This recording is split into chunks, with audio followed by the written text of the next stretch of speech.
hapon, lagyan na ng paminta at saka bitchin. Halo. Yan po yung tinugaan na may gulay na mustasa mama, no? Gulay. Yan.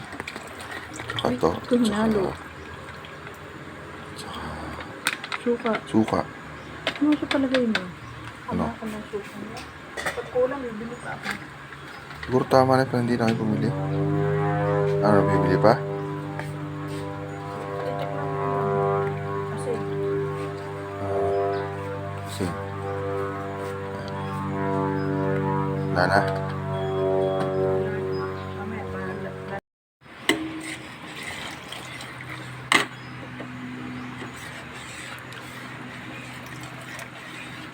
Lagyan na po ng cornstarch. Pampalapot. Yung tinugaan. Yung mustasa. Tsaka lamang loob na. Lamang loob mama, no?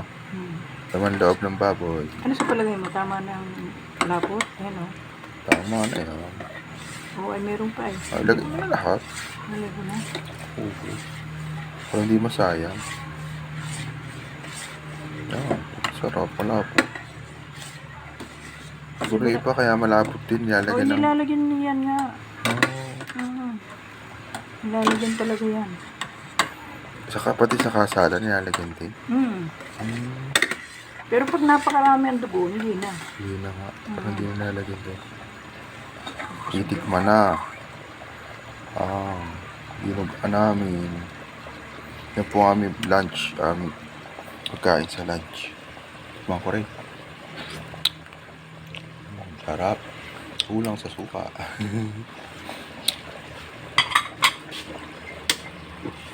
Kulang sa suka, bibigyan suka.